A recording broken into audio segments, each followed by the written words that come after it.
देश जो बाटन में चला, बटा न मुझसे खोए, जो देखा घर अपना मुझसा बटा न खोए। माफ कीजिएगा, हमारे विपक्षी दलों के इंडी अलायंस को देखकर किसी महान कवि की प्रेरणा से लिखी गई ये पंक्तियां याद आ गईं। Bharat versus India, north versus south, IPC versus BNS करते करते ये दल अब विधेयकों के नाम में भी भाषाई भेदभाव देखने लगे हैं। हम बात कर रहे हैं भारतीय वायुयान विधेयक BVV 2024 की, जिसे 6 दिसंबर को राज्यसभा में पारित किया गया। नए विधेयक ने 90 साल पुराने एयरक्राफ्ट एक्ट 1934 की जगह ली है। अब इस विधेयक के नाम को लेकर विपक्षी दलों ने विधेयक का विरोध करते हुए दावा किया कि विधेयक का नाम अंग्रेजी से बदलकर हिंदी कर दिया गया है।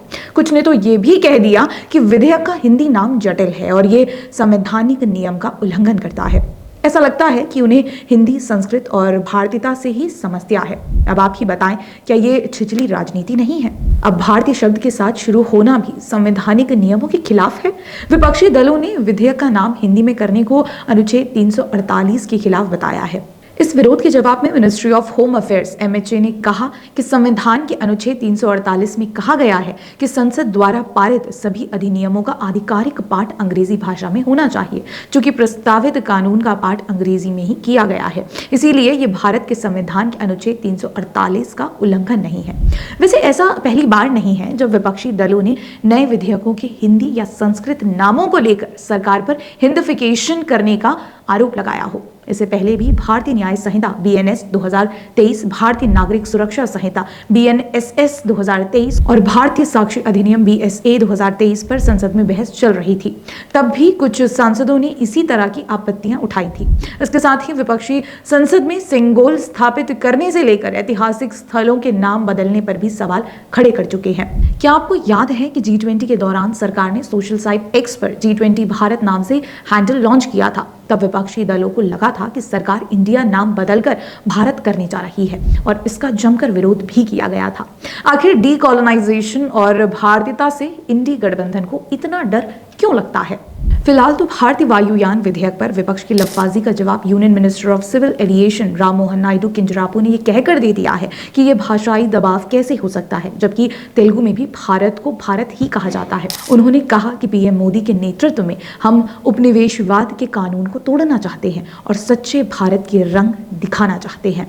किंजरापू का तर्क बहुत सटीक है, जिसे विपक्ष को समझने की आवश्यकता है। जिस भारतीय नाम को विपक्षी दल चर्चा में नहीं आने देना चाहते, उसके बिना इस देश की पहचान अधूरी है। याद रखिए, ये इंडिया दैट इज भारत है, यानी कि इंडिया को भारतीय पहचान की जरूरत है। ये किसी भी प्रकार संविधान के खिलाफ कैसे हो सकता है, जबकि संविधान सभा के सदस्यों का विश्वास था कि पूर्ण स्वतंत्रता के लिए औपनिवेशिक नाम का त्याग कर भारतीयता को अपनाना जरूरी है। संविधान सभा के सदस्य कमलापति त्रिपाठी ने कहा था कि वे भारत नाम से मंत्रमुग्ध हैं। जब कोई देश गुलामी में होता है तो वो अपनी आत्मा खो देता है। आज 1000 वर्ष तक गुलामी में रहने के बाद ये स्वतंत्र देश अपना नाम पुनः प्राप्त करेगा और अपनी आत्मा की प्रेरणा से कार्य करना प्रारंभ कर देगा। सवाल ये है कि विपक्षी दल इस आत्मा को रोकना क्यों चाहते हैं? वे भारतीय पहचान से इतना डरते क्यों हैं? भारत अपने साथ हजारों वर्षों की संस्कृति के विस्तार को साथ लाता है, जिसे पिछले 7 दशकों में दबाया गया है। इसी भारत का उदय औपनिवेशिक निशानों के लिए खतरा है, उन्हीं निशानों के लिए जिसके बचाव के लिए कांग्रेस सदा से प्रयासरत रही है। नए संसद भवन में सिंगोल की स्थापना, राज्यपथ और रेसकोर्स रोड के नाम में परिवर्तन और सेंट्रल विस्ता का विरोध, और अब विधेयक के नाम में भी भाषाई दबाव देखना औपनिवेशिक बेड़ियों से बंधे रहने का प्रयास है। विपक्षी दलों को अपने नाम में इंडिया ढूंढने के स्थान पर देश में भारतीयता को ढूंढना चाहिए। एक विधेयक के नाम पर भाषाई भेदभाव देखने वाली पार्टी को सरकार के प्रयास देखने चाहिए, जो नॉर्थ में तमिल संगमम जैसे कार्यक्रम करवाकर भारत को जोड़ने का प्रयास कर रही है।